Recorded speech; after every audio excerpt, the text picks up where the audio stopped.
మీ బట్టలకి సాఫ్టింగ్ ప్రొటెక్షన్ ఇచ్చే సరైన ప్రొడక్ట్ ఎలిమ్ ఫ్యాబ్రిక్ కండిషనర్.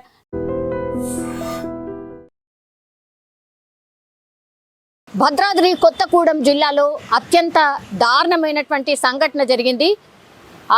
అక్కడ జూలూరుపాడుకు సంబంధించిన పిఎస్ పరిధిలో ఎస్ఐగా పనిచేస్తున్నటువంటి రాణా ప్రతాప్ భార్య రాజేశ్వరి ఈరోజు జూలూరుపాడులోనే పురుగుల మందు తాగి ఆత్మహత్య చేసుకుంది.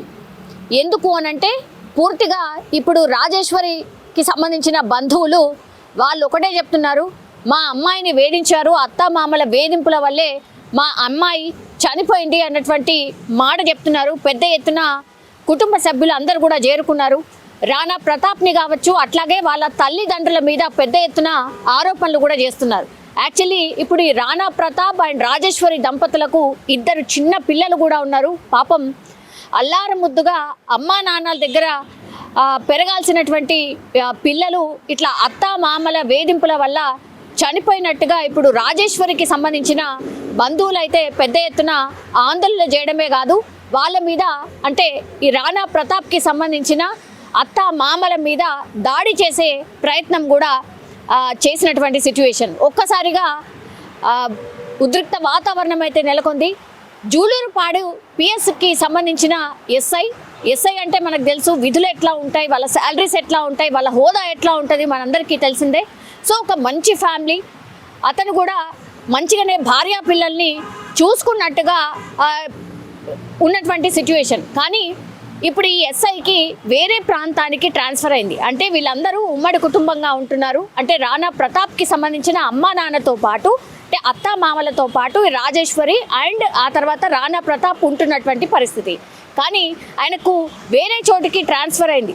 అప్పుడు రాజేశ్వరి అంటే ఇప్పుడు రాణా ప్రతాప్ వాళ్ళ భార్య ఒకటే చెప్పింది, దయచేసి మనం వేరుగా ఉందాం, మీ అమ్మా నాన్న వద్దు, మనం వేరుగా ఉందాము, వాళ్ళని తీసుకురాకు, వాళ్ళు ఇక్కడే ఉండని, మనం ఇప్పుడు నీకు ట్రాన్స్ఫర్ అయిన చోటికి వెళ్దామన్నప్పుడు రాణా ప్రతాప్ దానికి ఒప్పుకోలేదు. ఖచ్చితంగా వాళ్ళు కూడా మనతో పాటు ఉండాల్సిందే, మనతో పాటే ఉంటారు అని చెప్పడంతో మనస్తాపం చెంది ఇప్పుడు రాజేశ్వరి చనిపోయింది పురుగుల మందు తాగి.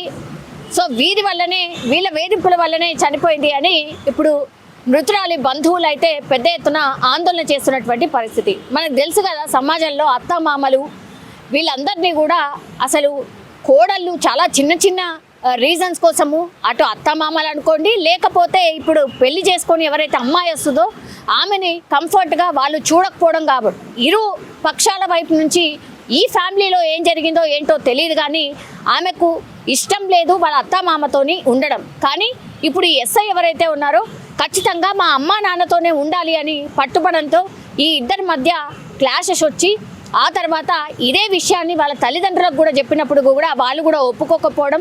సో పెద్ద ఎత్తున ఇంట్లో గొడవలు జరగడం, దీంతో మనస్తాపానికి గురై ఇప్పుడు రాజేశ్వరి ఎస్ఐ భార్య పురుగుల మందు తాగి జూలూరుపాడులో చనిపోయినటువంటి పరిస్థితి. ఒక్కసారిగా ఈ మార్చురీ దగ్గర ఎప్పుడైతే ఈమె డెడ్ బాడీని తీసుకువెళ్లారో పెద్ద ఎత్తున ఈ అమ్మాయి తరఫున బంధువులు చేరుకున్నారు. అత్తామామలు అట్లాగే ఈ ఎస్ఐ మీద కూడా దాడి చేసే ప్రయత్నం కూడా జరిగింది. సో దీంతో ఇప్పుడు ఎస్ఐ అట్లాగే వాళ్ళ ఫ్యామిలీ మెంబర్స్ అందరి మీద కూడా వీళ్ళు కేసు ఫైల్ చేసిండ్రు, వీళ్ళే దగ్గరుండి మా అమ్మాయిని చంపేశారు అనేటువంటిది చెప్పడమే కాకుండా వీళ్ళ పిల్లల భవిష్యత్తు ఏంటి, చిన్న పిల్లలు అనవసరంగా గొడవలు పెట్టుకొని ఎటు కాకుండా చేసిండ్రు, మా అమ్మాయిని అన్యాయం చేసిండ్రు, ఆమె కోరింది ఏంటి, మీ అమ్మా నాన్నల్ని ఇక్కడే ఉంచు, మనము నీకు ఎక్కడికైతే ట్రాన్స్ఫర్ జరిగిందో అక్కడికి వెళ్ళి వెళ్దామని కోరడం అది ఎట్లా తప్పవుతుంది, వీళ్ళు వేధించారు, వీళ్ళతో ఇష్టం లేదు కాబట్టే ఆమె అట్లా కోరింది, అందులో తప్పేముంది అని అమ్మాయి తరఫు బంధువులు అయితే ఆరోపిస్తున్నటువంటి సిచ్యువేషన్ అయితే కనిపిస్తోంది. కానీ ఇన్ జనరల్ ఈ సమాజంలో ఏం జరుగుతుందో మనకు తెలిసిందే. అత్తా మామలతోని ఉండడానికి ఏమాత్రం కూడా కోడళ్ళు ఇష్టపడడం లేదు.